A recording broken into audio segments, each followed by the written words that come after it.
What's good, everybody? It's your boy, Server Error 405. We're here. It's a podcast.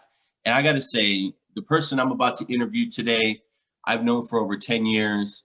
When I say I'm proud of someone, man, the podcast can't even go as long as I want it to go to talk about how proud I am, just on that on its own. But this man has worked with some of the greats in the business.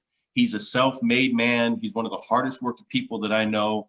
He is a filmmaker, a phenomenal one at that. We're going to talk about projects, being entrepreneurship. Ladies and gentlemen, Chris Cordova. What's good, buddy? Hey, what's up, Floppy? How are you, man?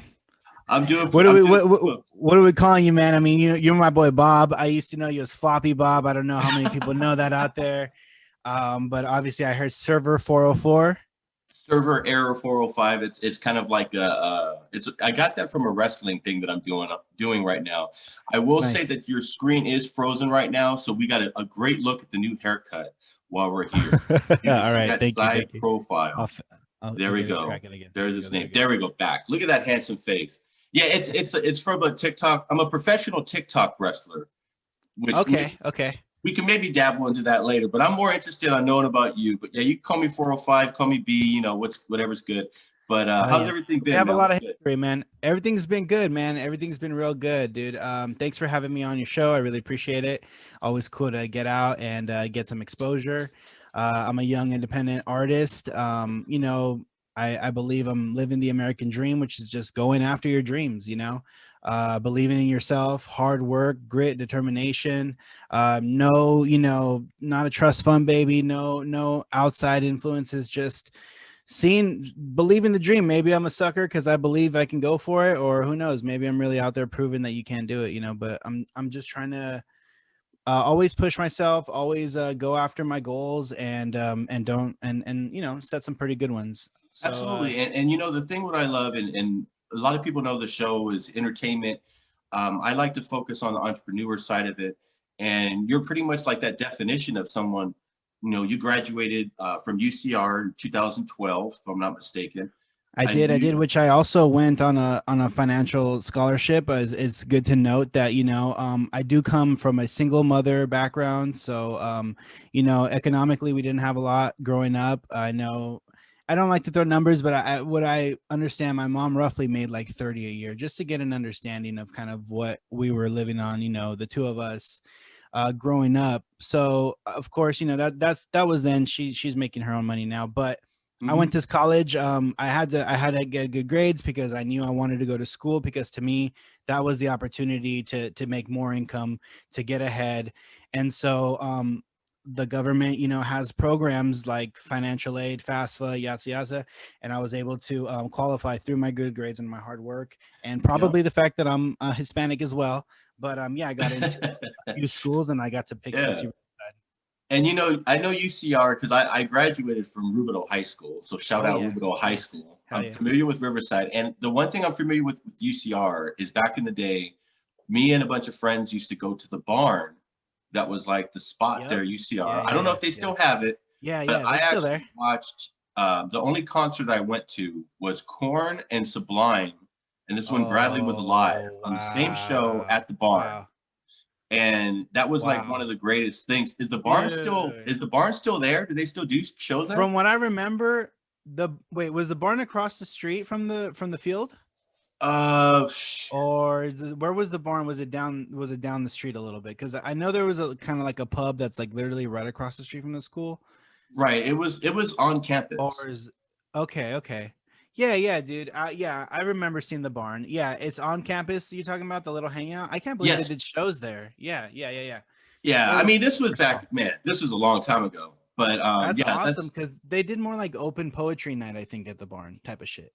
Yeah, maybe that's what it turned into. But UCR is a great school. I knew a lot of people that, graduated there. And I knew you when you were getting close to that. And I remember that me, you, and Laz, who's a great comedian, who will do my show at some point, we wanted to do the Takeover Network. That's right. On YouTube. Right. That was the start of it. And you had the little clip, the television clip. Yeah. On there. And then it just, things didn't work out for whatever reason. But you got busy, graduating, something that was like right there in your sights. and you just blasted off from there. And you've been in the industry now for about 13 years, give or take. Thanks, Am man. I right around there? Yeah, definitely. And you basically you started out editing mainly. You're basically like for hire. And so tell me how that turned into getting into working with Insomniac to get that job. Because from editing and just grinding, when did it change to getting those higher, higher paying jobs, more, in the spotlight? Like how did it change? What did you do in your, selling yourself? What changed for you? Thanks, man. That's a big question. I don't know. It's kind of a long story. I don't know where to start. I feel like there's always been there's always been one key ingredient, if I'm just gonna summarize and then we can get into it. But the key ingredient has always been a certain drive, a certain a push, an instinct, something that just like, okay, I'm comfortable with where things are at now, but I'm ready for the next gear. I'm ready for the next shift. And that's happened all in my life. When I was 16, I was working at the movie theater. And that to me was like a little bit of some hands-on experience as far as how movie theaters work, how the movies get set up back behind the scenes, yada yada. Just a little bit of insight, but it wasn't enough. I needed the next thing. So at 16, I literally started cold calling places, looking for a video editing job, because I had already been doing skate videos at that point. I'd already been shooting with my friends, so I already had a little bit of hands-on. I had done some high school courses. So with editing and stuff, it was already a hobby, but it was turning into more of like, can this be a career thing, right? Right. So it's that comfort. I was comfortable with the movie theater job, and I decided like I want more, and I just started going for it. You go for it, right? You make that initiative, you take that action, and that's what opens up the chain of events. And that led to me working at a video production company that was a local one that they did weddings. And I went there, and I left my regular minimum paying job to go work at this place. I went from $6.75 to $10 an hour. Even $10 an hour is probably nice in some places now, Right. because we're still fighting for $15 an hour minimum wage. So even then, back then, when we were making $6.75 minimum wage, I was making 10, just as an editor doing weddings. And that started the beginning of a mentorship. I worked with my buddy there, Alex Quiat, out there in Eastvale. He lives in. That's kind of where he was located. I was in Chino. I went to Chino High School. So that to me is kind of like the first example of when things kind of like flip the switch a little bit, going from working at a regular place where they're giving me a check to me actually working hour by hour on a project by project and learning, right? And then Right. kind of falling under some mentorship. The next step after that would be when I graduated college. College was always on the books for me just because of my background. My mom had gone to college, but she didn't get to finish because of having me. So to me, it was always like a justification, or I'm going to go and finish college for you. Even though I wanted to go to film school, even though I didn't even think college was that important in what I was trying to get into.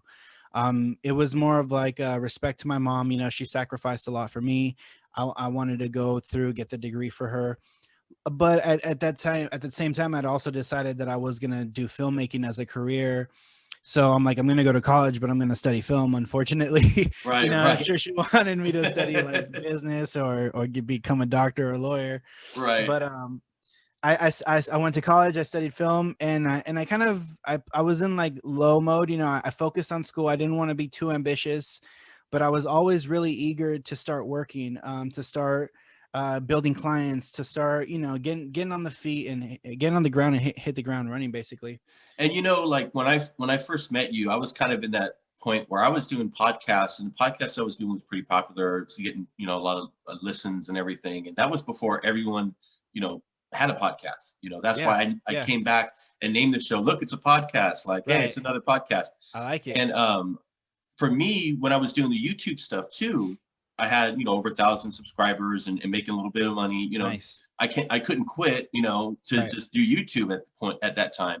But the hard part for me was the editing. But I always did the simple, basic Windows Movie Maker, where I'm just Yep. taking frames and just putting in, here's the intro, here's the frames, what I want to keep.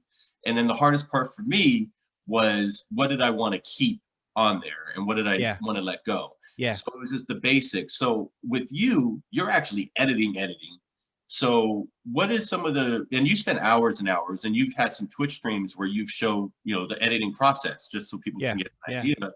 What are some experiences, some bad experiences editing where you might have made a mistake and had to start all the way over again, or what are some experiences that stand out to you, whether it's good or bad, but what are some experiences editing, the early stages, even now recently, the good parts, the bad parts just of editing? Um, you have to really be into it. You have to have you have to be able to sit there and stare at a computer all day. You have to be comfortable around a computer. Maybe, at least to be in that zone, right? You have to be of course you can, on the other side of that, there's like, I hate sitting at the computer, so I'm just going to hurry up and edit this and get it done and then get out. And that could probably work too. Hmm. For me, I've always liked being on the internet. I was kind of born at that time when kind of YouTube was just kind of taking off. That's why we did the YouTube channels. It's like we've been trying to make YouTube channels for a long time, and now they're taking off, and now people are doing great things with YouTube channels, and now we're like, oh shit, let's go back and do another YouTube channel. Hopefully we got it down this time. Right. So you just have to be into it. Shortcuts have saved me a lot of time over the years. I've learned to use like shortcuts, have made my editing time go by way faster. Familiarizing yourself with the keys so that you don't have to just click and do everything with the mouse. Saving auto saves are such a big deal. I've definitely done projects that the computer crashes or the project gets lost or it gets corrupted for no reason at all. That is on me. And all your work is gone, and lost. So there's definitely little crazy things like that. There's also editing is like, you're basically you're helping a lot of people because they have these projects. They shot all this crazy footage and they're just like, I have all these things, and they're like, here, you take it all now and you make it into what we wanted to be, the movie, right? Everyone wants the Right. final product, but Yeah. you're that transition. You're what takes the raw shit and you're the converter. Yeah. And it's much easier said than done. And so sometimes you get into practices or jobs or projects where you were maybe undersold or lied to a little bit, or said it was much easier than it was going to be, or you were Hmm. promised some things, and then you get in and you're like, oh my god, this is a beast, or this is a monster, or this is a mess, or the footage is crappy, or they just shot it, and sometimes you become like a dependent or a crutch for people that they end up doing lazy on production because they want you to fix, or they're just depending on the editor to fix all the problems. So those are some of the bigger things that you got to look out for, is just like understanding what you're doing when a client comes to you and they're asking you for something. What are you really getting into? How much are you going to be paid? They say, oh, it's real simple, it's just a 1-minute video. But then I have like, it's a 30-minute interview, and then there's another 30-minute interview, and we want you to take them both together and only create 1 minute out of both those 30-minute interviews. So yeah, it's a 1-minute video at the end of the day, but I Right. have to watch that shit, and then Hmm. what's really scary is like editing can also be a time suck. You don't Yep. realize, but you're watching the footage, and every second you watch is a second that you're eating up time. So before, I used to be real comfortable with just chilling and watching and stuff, but now I've been like, man, I could spend a whole day or two here just doing something. So I need to just like try to get things done my first time, as I watch it through the first time, or make notes the first time through, things Yeah. like that. I think I'm going to get to the point where I'm going to start like teaching myself how to edit. Of course, I'm going to do the basic, easy stuff and nothing too crazy because I just need to take snippets out, and Yeah, I yeah, do yeah. get jealous seeing people that can edit when I'm doing like TikTok videos. It's obviously edited. It's not like effects from TikTok themselves. And when I Talk to was me about editing. I'd like to know, like, what's your struggle with it, or what would you like to do? patience, Yeah, talk to me about all of it. Like, it's basically just not having the patience to try to really learn the ins and outs of it. I have like an idea when I'm looking at it, like what I can do, but then it's like if I make a mistake or just fuck up or whatever, I don't want to keep doing it. like I'll give you this example. Like for the podcast, originally I had a friend that was going to do the editing for the podcast, but as I did the first episode, it was so clean. What do I need to edit and take out? I like it more raw. So if there's a mistake, you know, even in the beginning, your camera didn't work, it was frozen. I'm going to work with it because it's part of it. It's a real feeling, and that's what I like to have for everybody when they're watching or listening to the show. So I'm going to keep it as is, which I think, and I've noticed most podcasts are like that. So for the video stuff, if I'm going to do some sort of comedy or whatever, if I'm going to do on YouTube, I want to edit some things, but again, it's just the patience of sitting down, rewatching it over and over and over again. You know, that's the part that's tough. I want to say, I think that maybe when you're an outsider and you're trying to get into editing, you're looking at it this way. What are the rules of editing?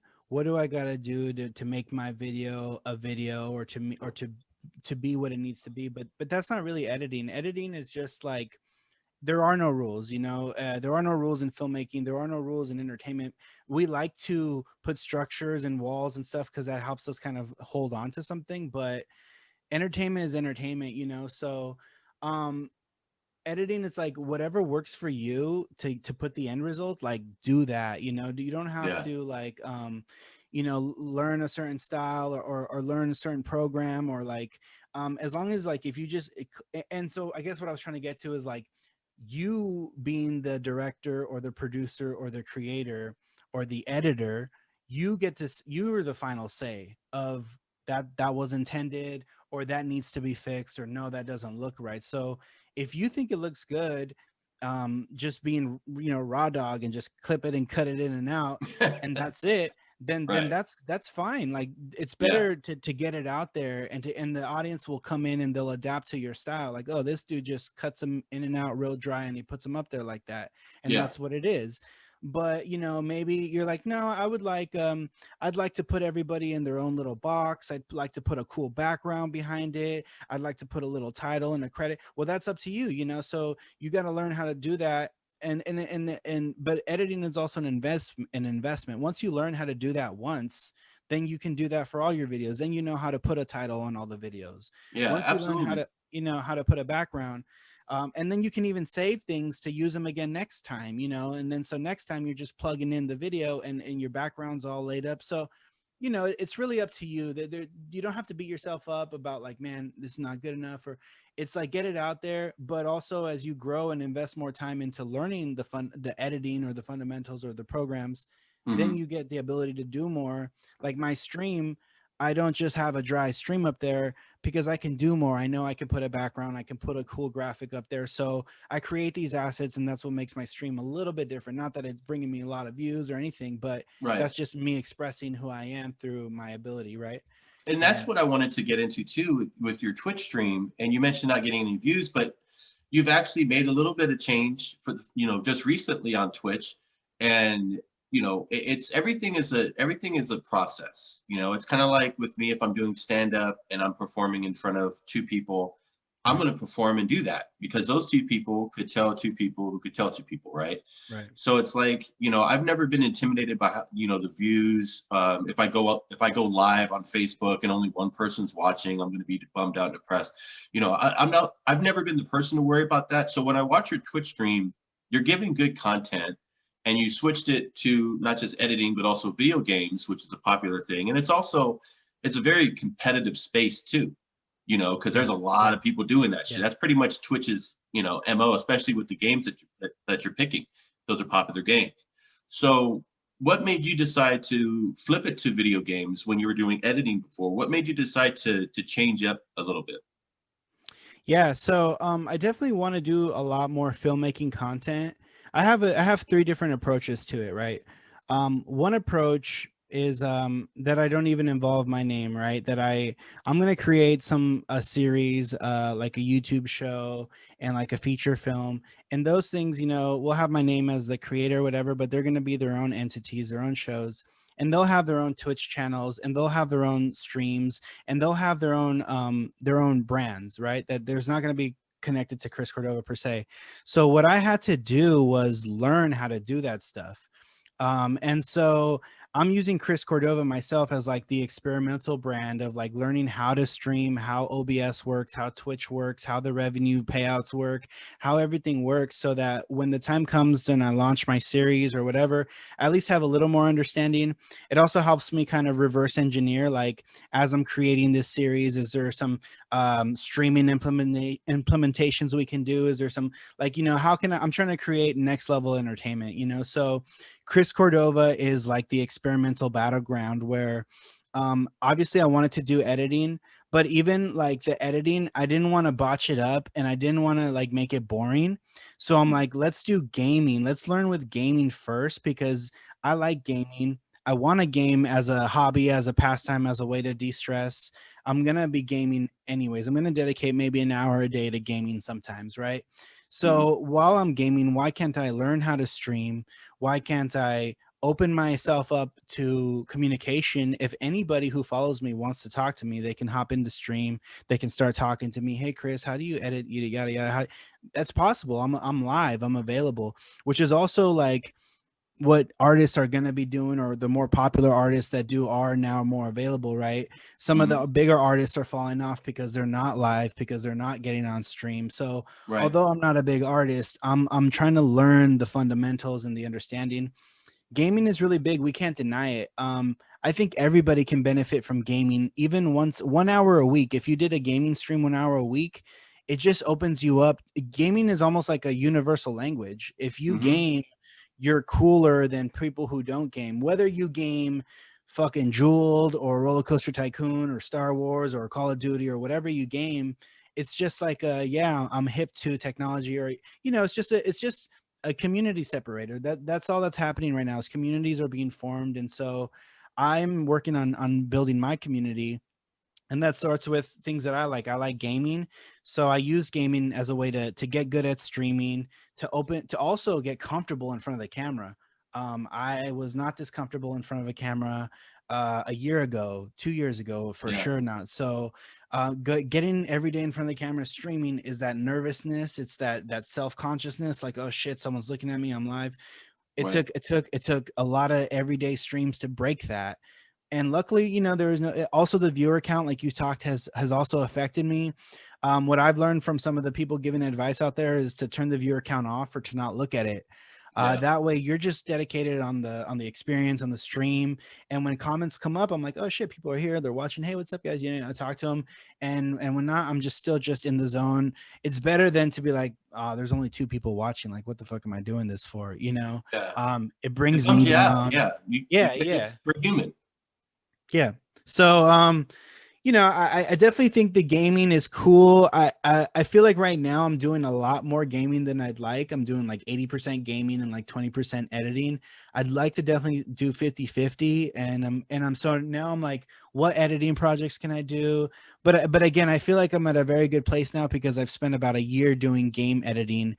So, and I'm creating clips, and it's just like that content flies. People like to see gaming clips. They do. Especially Call of Duty. It's a very like realistic setting where you can understand what's happening. There's not like green lasers flying at you, and you know, it's like, at least Call of Duty for me, I feel like is very universal, because it's people with guns and they're throwing grenades and shit like that. So you understand like a little bit, like, oh, Chris just fucking executed that guy, or excuse me, I don't know if I'm supposed to cuss. No, you're fine. You can say whatever you want. You're fine. But you know, I think that it's just ways to relate. It's ways for people to open up their brand. I think everybody nowadays is personal brands. You know, all these companies are trying to put CEOs out there, like T-Mobile, yada yada. People want a face. You know, they want a personal brand. And so the way that a person can leverage themselves more in games, in filmmaking, and whatever different outlets, streaming, however, whatever they do, I think is going to help them. So I'm building my community, you know, and when I start making movies or my YouTube series, I'm going to promote it on my streams, and then hopefully move that audience over. And, you know, I already have a lot. And, you know, that's the same thing like with me. Like, I just started getting into Twitch. I learned how to do OBS, self-taught. Nice. You know, real nice, dude. Yeah, big steps. It is, and it's a lot of stuff. I mean, there's still a few things, you know, but I'm not doing a whole lot, because I don't have like this big computer system. I have like a HB, just it's like the monitor and the keyboard type deal. And I think I'm actually trying to make it do more than what it's supposed to. You know, every time I've tried my Twitch streams, I get a few views, but it would be choppy because I'm putting out, I'm playing YouTube videos, just Okay. things that I've done, my content, whatever, Yeah. or just, talking and testing it. And it sounds great on my end, but then when I'm watching it back, it's frozen and you Yeah. just hear the sound quality. So Yeah. basically, I have to kind of figure a few things out, but mainly my thing using Twitch would just be more of doing a live interview. So this would be something that I would do. So just learning how to have someone else on the Twitch stream through OBS. So those little things like that. And a lot Yeah. of the good thing about the internet now is that, and not necessarily now, but you can basically be a self-taught person by going Yes. through YouTube videos, just Googling whatever question you might have, you can't figure something out. I mean, that's what I've done, and I'm not the smartest guy. You know what I I'm mean, saying? dude, I'm not gonna lie to you. The whole reason for me being on this show is for that very reason, dude. I am Mhm. very self-taught. I am very YouTube taught. I mean, I don't have like what you would say a lot of formal or great. I'm a scrapper, dude. Yeah. I've literally had nothing, and YouTube was there for me, man. YouTube has always been there for me. YouTube has taught me so many things. I've also experimented, like you said, Windows Movie Maker was the first thing I ever opened, Yeah. and that was what started me all. And I think I can go back and find, I probably did a documentary for my friend. She went to Uganda on a missions trip, and she Hmm. came to me, and that was my first big project that I ever did. And she came and she worked with me, and we did it on Windows Movie Maker. And it was like, even then I was doing work for hire, or I wasn't even Yeah. charging her. She came to me and I was like, yeah, but those are the start. And from there I moved on to Adobe Premiere Pro. And back then, there wasn't the cloud or anything. I got it illegally, dude. I was at a skate park, and man, again, it's just people that you meet, that they give you handouts, or they give you a hand or a help. Or I met this cool kid at a skate park, and I don't know, we hit it off on skateboarding. And one day he gave me a CD that had Adobe Premiere on it and had the serial written and everything. I don't know if I asked him or what, but he hooked me up with it, and I was like, dude, thank you so much. And that gave me a cracked version of Premiere back then. Yeah. And dude, I opened it and I freaked out. I closed it, didn't touch it for 3 months. I was like, what the fuck is that? Like, that shit looks intimidating. Like, fuck Yeah. that. No, nope. Didn't, just went back to Windows Movie Maker. But again, I was tired of like the credits or the titles and all the basic generic Yeah. shit. So then I went back, dude, and literally just pushing, like, what does this button do? What does this button do? Like, what does import do? Like, like everything, just, and then next to YouTube, like, that's how I got to where I am today, man. Even today, I'll still look up YouTube, like, oh, I forgot how to do that effect, how to transparency, how to render, Mhm. or it's on YouTube, dude. You know what's crazy is a lot of people, they'll watch movies and videos and they really don't know the work that goes behind a lot of things. And one example I'll give is, I like to do a lot of writing. I'll write jokes for people and just write in general. Nice. Yeah. And I wanted to write this movie called Raining Blood. And the main reason, a buddy of mine, we love the Pantera song, Raining Blood. Okay. And we always just joked around, we're just fucking high and just talking whatever and saying we should write a movie and just at the very end we'll have that song playing. So we specifically came up with an idea to write a movie just to have the end with the Nice. Right. Right.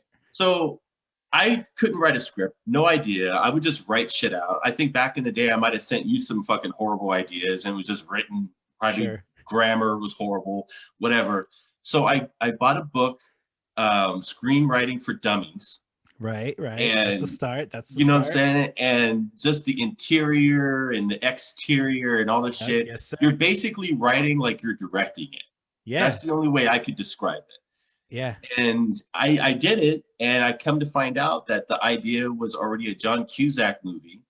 Not exactly verbatim, but it was close Right. enough to where I'm like, fuck, I did all that for nothing. But I hand wrote it and don't know where it's at. It's probably just destroyed by now through the years, but it was so much work. So that's why I always appreciate, artists like yourself, that you've originally in your YouTube history, you used to do skate videos because you mentioned being at the skate parks. You used to do skate videos. You've done music videos for people. And then you got the opportunity to work with Wiz Khalifa and went on tour. And as it fit, with him during the summer, is it fair to say that was the moment that just changed your life to make it just like, hey, I paid off all my student loans. I really can just go fucking, not saying you weren't 100% before, but now you could just say, I'm all in with this shit. This is on my resume now. Like, well, how did you see it at that point? Well, there's two things. Are you talking about the how did Wiz Khalifa affect me, or when did I feel like I had kind of made it in filmmaking or with a filmmaking career? Well, basically, at that, what I'm saying is at that point when you got the gig with Wiz for the summer, is that where you felt like for yourself personally in your career, like this is where, like now looking back at it, this is where I actually got that start, like to just propel me to go all in with what I'm doing? Or did it just basically be, this is another job, it's a great gig? You know what I'm saying? Like, was that that point right there that did it, or was just like another gig and you just kept going business as usual? I definitely were a lot of big things that happened with the Wiz job. You know, it was a dream come true. It was something that I had always wanted to happen, but I never thought was really going to happen. Like it was like, it's like the winning the lottery. Basically, I thought, you know, I was like, I really wanted to happen.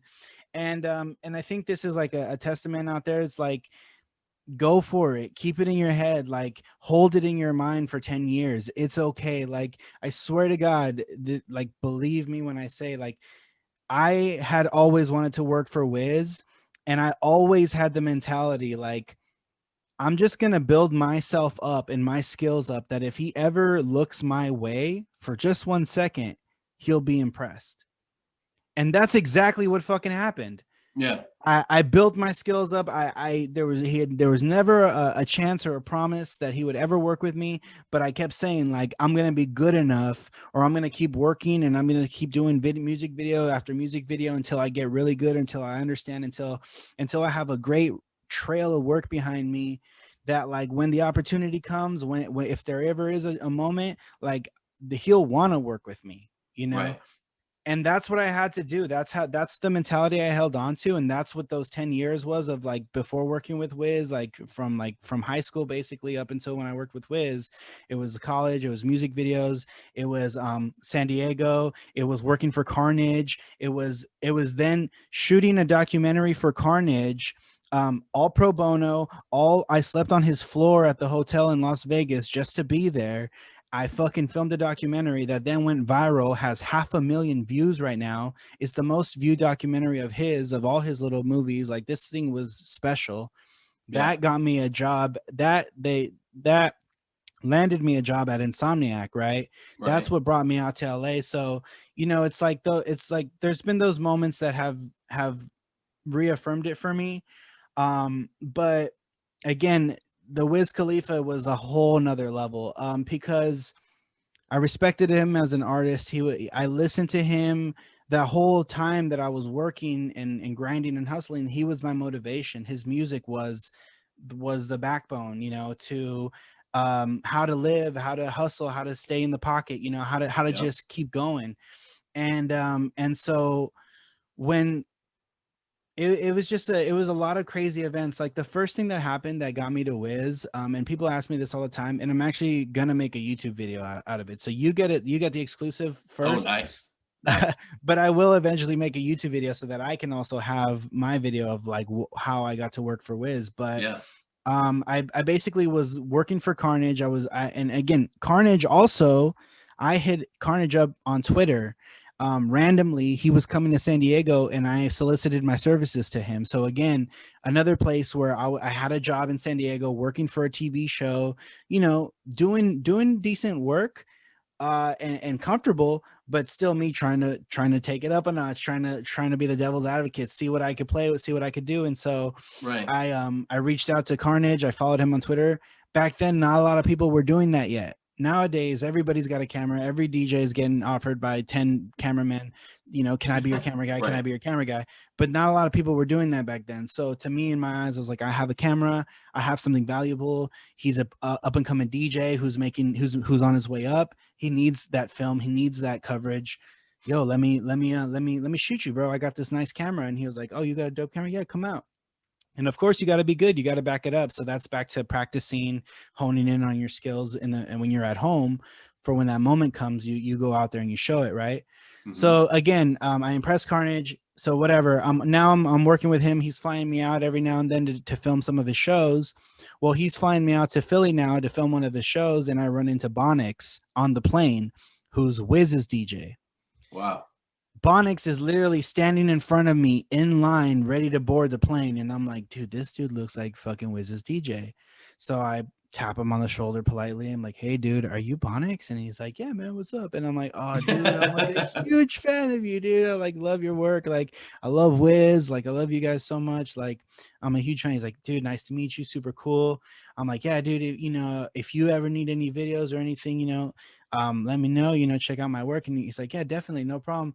And I'm like, where are you sitting? And dude, he literally was sitting one seat in front of me. He was like 6A and I was 7A. Nice. So I was like, dude, this is so, and dude, my heart's beating, you know, I'm nervous. I'm sweaty. I'm trying not to be sweaty, you know, like this is game changing moments here. This is it, you know. How can I, you know, just talk to this guy and get him to look at my stuff? So, you know, I'm of course trying to be respectful and not. That's the other thing too, is like people hear that these days and then they go rush out to like their favorite celebrity and they like stalk them and like wait outside his door and they're like, yo, watch my video, it's like you have to just play it right. You have to be patient. You have to wait. If it happens, it happens. If it doesn't, then maybe next time, you know. So I waited, we got on the plane, it was chill. And then I was like, hey, Bonix, here's that video I was telling you about. I showed him that documentary that I made for Carnage, the one that went viral, you know? So again, I have like these kind of calling cards or these tools that are like, hey, check this out that I did, you know? And so then he really liked it. He was like, dude, you're super cool. Your work's really cool. He actually invited me to his house afterwards to go smoke with him. He hooked me up with some chucks. I invited him to the Carnage show. He came, he met Carnage. It was just like a quick meet, whatever. It was cool. Yeah. He took off back home. And that was it, you know. And so it was like a seed had been planted essentially with a networking seed, you know. 2 years later, Bonix is looking for a place to move to LA. I have a spot open, you know, you can crash on my couch if you need it. He takes it in. So then I start working with Bonix. And then Wiz's camera guy at that point, he's moving on to other things. He's about to start a company. He wants to move on to GLD, Dan Folger. So they're looking for a camera guy and they put the word out and I'm like, Bonix, dude, put my stuff, you know, put my name in. Yeah. And that's what happened. Bonix probably referred me or sent him, you know, an email with my reel or whatever. And then they started looking my way and I had all the work to prove it and everything. And they're like, sure, let's try it. And as soon as they say that, then I'm ready. Then I'm like, just give me the fucking shot. Just give me the camera. I'm going to fucking blow it away. Like I'm going to kill it. Like, just give me that opportunity.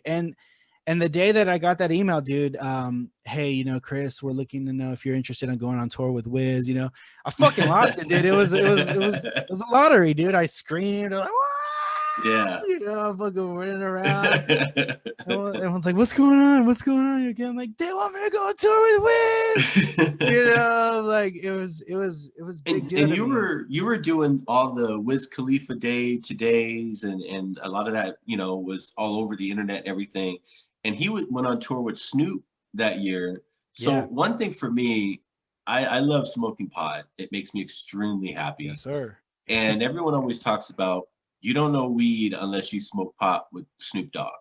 You know, just him just being Snoop Dogg, just, you know, I met Cheech and Chong at the airport in Atlanta. Oh, heck yeah. And, you know, so I've never had the, you know, opportunity to be around that.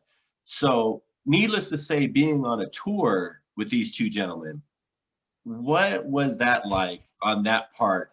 Like how is it different? Is it like celebrity weed that is just like only celebrities can get? I mean, it's bags of weed. It's free. It's flowing. It's everywhere, dude. It's not, you know, everyone's sharing. As you know, Taylor Gang. So Wiz always got his own stash, right? Wiz always got his own bag, and he's pretty friendly with it. But of course, I'm sure it can, you know, he's also where it's like, it's respectful if you bring your own weed too, right? You don't, no one wants to just be there like bumming free weed off. And we're all here, we're all working. Everyone's getting paid. Everyone's got a job on tour. So, this whole excuse that you don't got weed, you're that guy, don't do that, but Right. at the same time, everyone's really cool. There's lots of sponsors that come on to tour, like West Coast Cure, and they're giving out wax, they're giving out fucking, like grams of wax at a time. There's always groups of people smoking, and then there's Wiz's crew, Taylor Gang, like Ludi and Lonnie and all these, some of his security guards, but they're also part of the crew. So they're always smoking out, they're always taking dabs, they're making you take dabs, they're making you take a whole gram at a time. I mean, sometimes you're trying to dodge people because you don't want them to make you smoke at this point. Did they catch Snoop, you? Did they get you in a corner somewhere? of course, yeah, of course. I had to How did do a that gram or experience two. go? Was it a good one, or was it kind of like, oh shit? Can you talk about it? Yeah, it was never bad. I mean, you're there because you love smoking weed. I mean, I Yeah. don't know. For me, I can handle it. I mean, even on my worst days, I'll just be quiet and like in the corner, right? Yeah. If it's that bad. But some people, I feel like they everyone's affected differently, and some people really make weed to be that bad. And they're like, man, I Right. was fucked up. I was really gone, and that's cool. And I don't fuck with people because I feel like there's levels. I've been smoking for a long time now, so I Yeah. feel like my tolerance is built up. But still, like there, Wiz definitely has his own weed, and it's on a different level. It's the Khalifa Kush. It's I took a hit, and I was like instantly high, and it was like a deep, your eyes are hanging high, when Oh your wow. eyes Yeah. when your eyes get heavy, Yeah. like that's when it's a heavy high, and that was like the first hit. So Wiz's weed was like always strong, and it always had a particular smell, which is awesome because like that's the Khalifa Kush. But Snoop Dogg always had lots of weed. I mean, people would throw joints. I mean, people, they walk around with bags, so you just take care of yourself, and then you also just have fun and partake in the activities. There's always, like I said, sponsors coming on, and here, try my weed drink, and here try, because they want Wiz to be taking a photo holding it. They want, Yeah. if they give it to you, maybe you'll give it to Wiz. So people just like give you weed and Yeah. throwing them on.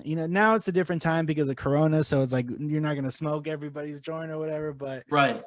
but And it that's was it. fun, man. It was And that's fun, a good dude. segue into, what I was going to talk to you about, going back to entrepreneurs, everything, with COVID coming, we don't have the concerts and that experience. And that was a few years ago for you.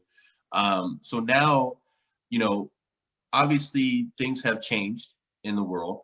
Have the opportunities increased more because a lot of people are doing more from home and doing more videos?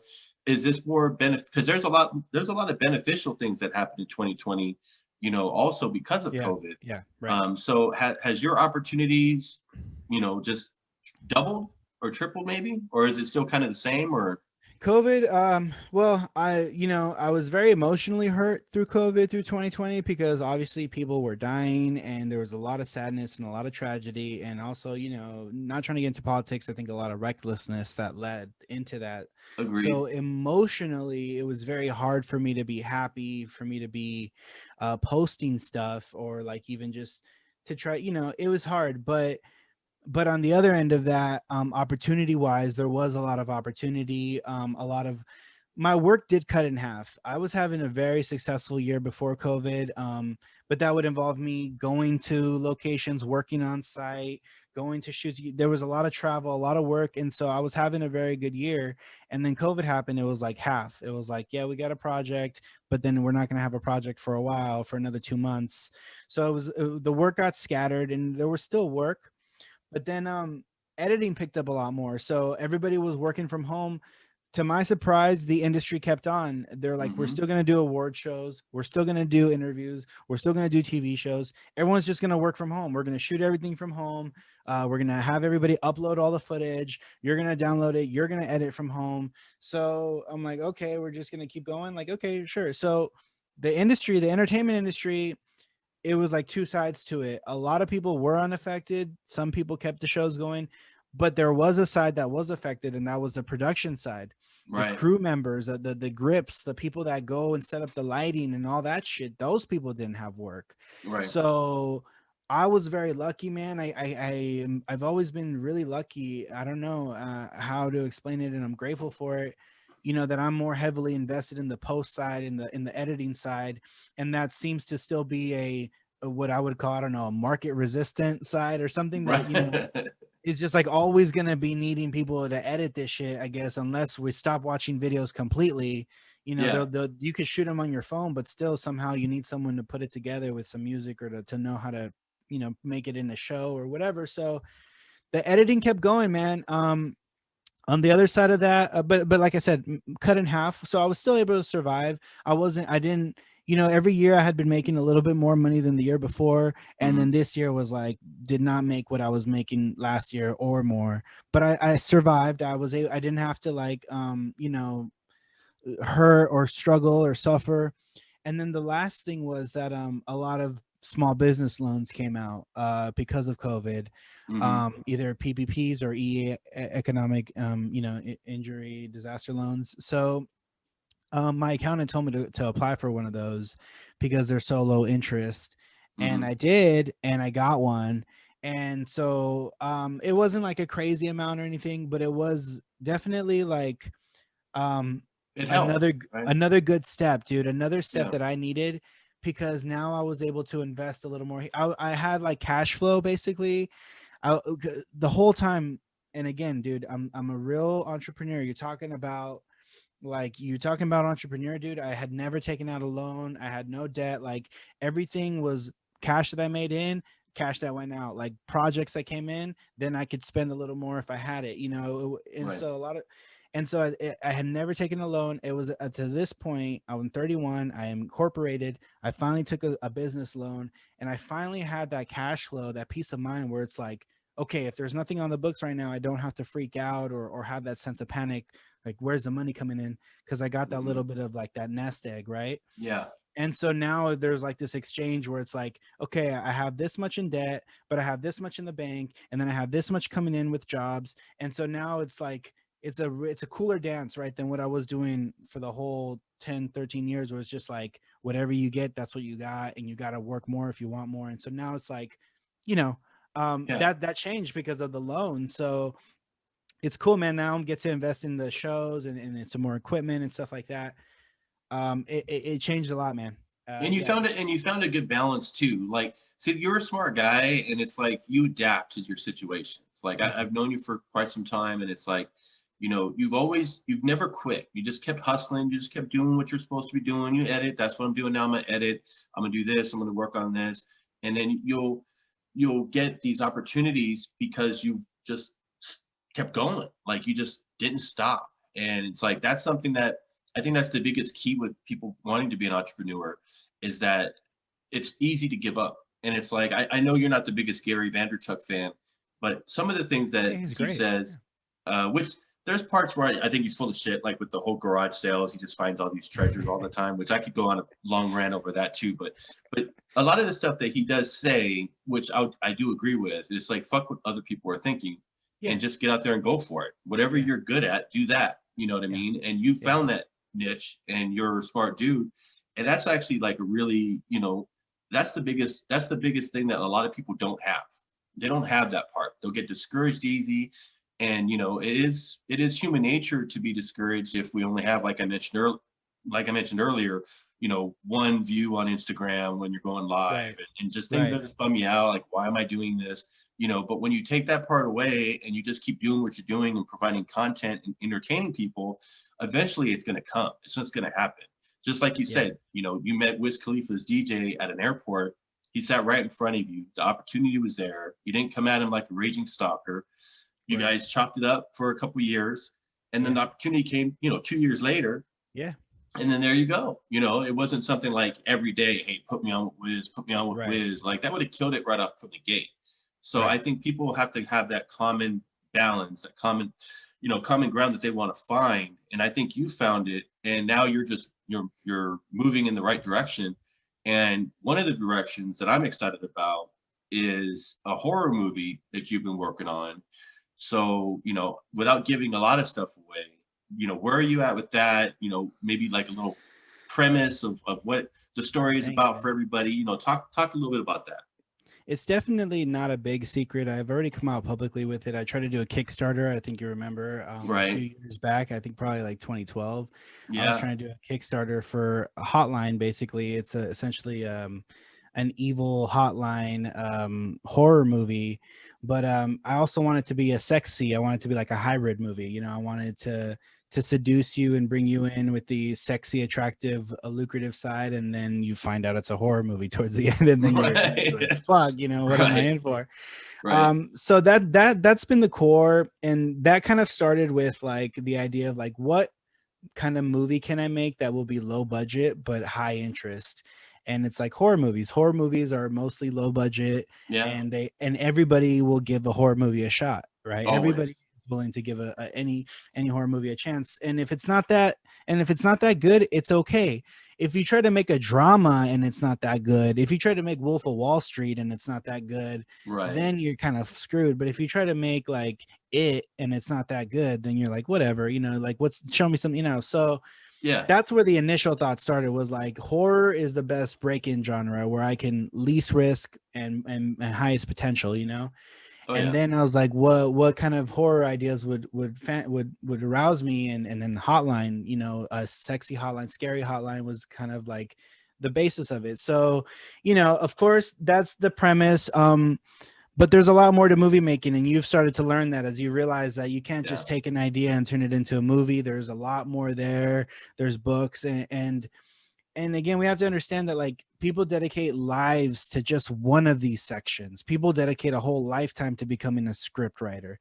People dedicate a whole lifetime to becoming a director. People Hmm. dedicate a whole lifetime to becoming an editor, you know. So for me, you know, my strongest is editing, but I want to just be like a Quentin Tarantino who edits his own movies. You Yeah. know, I want to write, direct, and edit, but that means I'm going to work with writers. That means I'm going to need an amazing crew to direct, and that probably means I'm not going to edit everything. You know, I'm going to have to learn how to branch out of myself. So the horror movie is going to be my first entry, I think, into the feature film. At this point where I'm at with it, it's been 8 years that I've beaten up the story. I've really hounded myself on trying to, I don't know, I don't want to say like create the perfect formula, but to me make sure it's the story I want to tell, and it's exactly what I want it to be.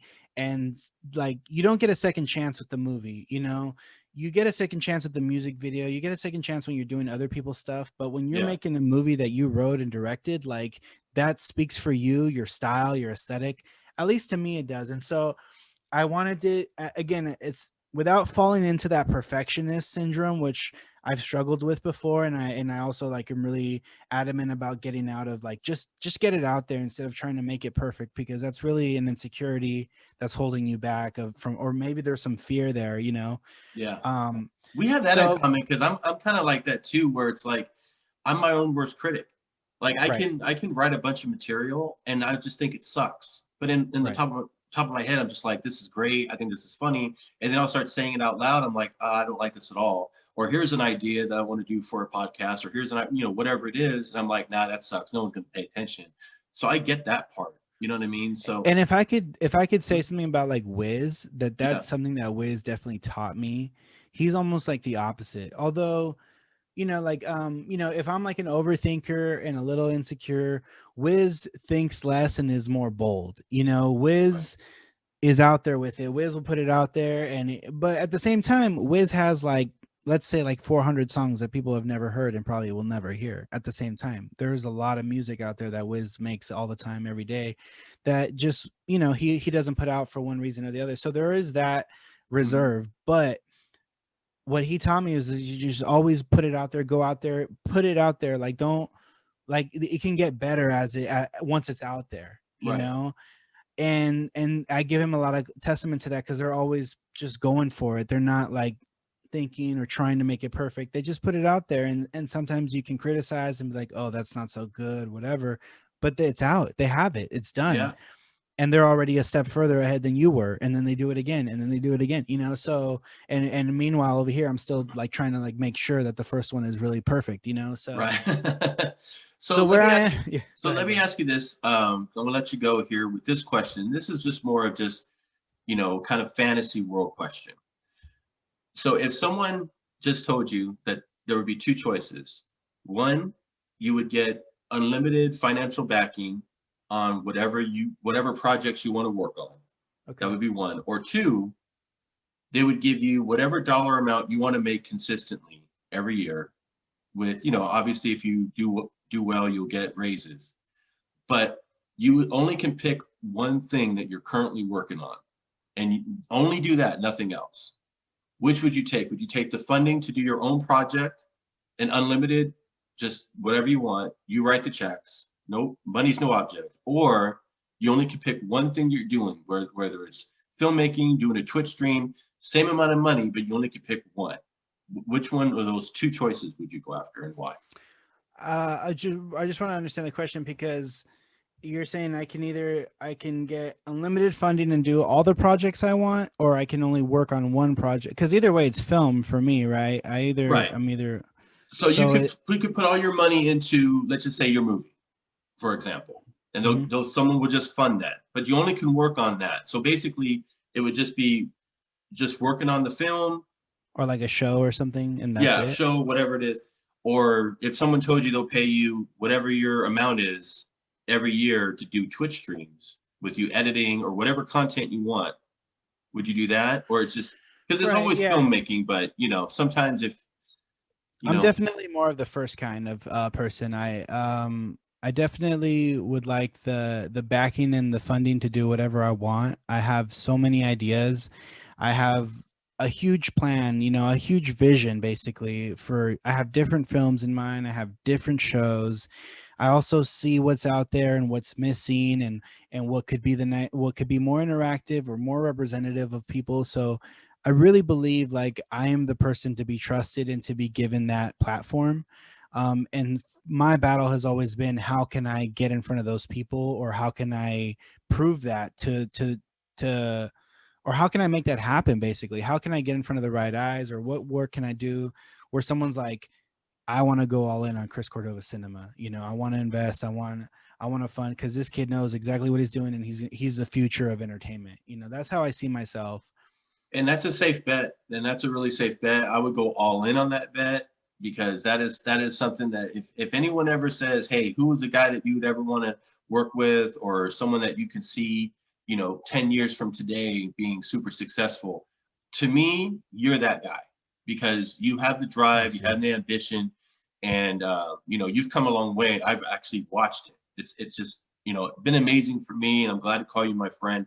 So with that being said, promote whatever you want to promote, all the socials, all the projects, go for it. All you. It really means a lot to me, Floppy Bob. I'm sorry, you're always Floppy Bob to me, man. You're a really cool dude. I'm always here for you as a resource. Anything you need, any questions, hit me up. We'll do a little Discord, a little FaceTime, and I can walk you through the editing thing. That also means for me, I want to also grow my YouTube channel. So if you guys are watching, please come subscribe to my YouTube. It's Chris Cordova Cinema. I'm chriscordova.com. Luckily, I've had that since the very beginning for 12, 13 years. So I'll always have that. You can always find all my information at chriscordova.com. Makes it simple. But my YouTube channel, I do want to make more instructionals. I do want to make more how to stream videos, how to OBS tips, how to editing tips. I want to put my shortcut keys out there so that you can use them. I really want Chris Cordova to be a resource for filmmakers, because we're living in a time where everybody's becoming a filmmaker, whether you want it or not. Your cell phone is in your hand. You're now a filmmaker. The YouTube, Instagram, it's all everyone. It's a fight for the survival, man. Everyone's got to get real savvy with the tech, with the videos, and you got to get your shit out there, and you got to start creating content in the name of yourself. So if I can I'm the first one to do that. And I'm not famous. I'm not Mr. Beast. I'm not all these cool like YouTubers that got a million views and got $1 million, but I'm making my way to where I want to be. And I know I'm going to get whatever's coming my way. So I also want to give back and be that platform for everybody else who's trying to do that, and that just means instructional videos, helpful tutorials, live streams, things like that, where you know, that's the direction I want to move my brand in. Chris Cordova Cinema, that you can come and learn and hopefully build yourself up. So subscribe to my YouTube channel. On top of that, I got my horror movie coming out. You know, I'm about to hire a writer to help me finally finish the script. That's where we're at. I'm going to spend a couple $1,000s, a good amount of money, not just a small amount of money, but a good amount of money to take all my notes, all my progress, all my work, and we're both going to just nail it out because that's what he does. So the script will get done. Then we're going to look for funding. In the meantime, I'm going to be building a YouTube series based around weed, with some animation, some cool characters going on. Look out for that. Just follow me on my socials. I'll start promoting it as soon as it's ready, but it's all going to happen this year. I just bought a red Komodo 6K. I just spent $9,000 on lenses. I'm ready to go all in, man. This is the accumulation of everything I've been waiting for the last 12, 13 years. It's all been leading to now. So if anything, definitely follow, subscribe, and just keep an eye out, because I need those views and I need that support, because I'm going to be putting myself out there 1,000%. Absolutely. And you could just hear the passion just coming out of him. It's just bleeding passion. And in the horror movie, when you start casting, I could play a dead guy. Like, you look, got it, bro. I can lay out. I can lay there as long as you want, you know, just all right, you know, man. look me up. But yeah, man, I appreciate you doing the show. I'm super proud of you. I'm looking forward to everything, and everybody watch his socials, because if you want to see someone go all in and all these cool cameras, I've never even seen some of these cameras. It's like a behind the scenes look to, you know, the process, you know, the beginning stages. And you could always say, hey, I remember I watched Chris Cordova at this stage, and now he's getting an Oscar for Best Director at the Academy Awards. I mean, that's how shit happens sometimes. I really want to hopefully do that. And even if besides from the awards or whatever, I would want to be the Steven Spielberg as he was becoming Steven Spielberg, or George Lucas. And I want you guys to have the access to that filmmaker as he's becoming that filmmaker, because it's a new time, it's a new era. And if you could hang out with Disney as he was being Disney, then that would be tight. And I want us to work together. I want to take ideas, and it's a time where we can collaborate with others, you know, and take those ideas and turn them into movies and shit like that. So, and even with the chat and the live stream, we could be on set chatting together. So I'm trying to do cool stuff like that. And I'm trying to post a lot more. So please follow me. That's what's up. So again, Chris Cordova, you can find him everywhere. I'm going to have links. ChrisCordova.com is the easiest, but Director Chris on Twitter, or Chris Cordova Cinema on Instagram and YouTube. Yep. So you'll be able to find him. I'll post all that, you know, for everybody to see. So again, thank you, Chris Cordova, for doing the show today. And thank you guys for listening. Thank you guys for watching, making this show successful. I appreciate all the people who have been supporting the last couple episodes. So, you know, keep on keeping on. You know what I'm saying? So love you guys. Enjoy the rest of your day. Follow us on all the socials at Look It's a Podcast. Super easy to find. Thank you again, Chris. Have a good rest of your day, guys. Be safe out there. Wear your masks. Enjoy your day.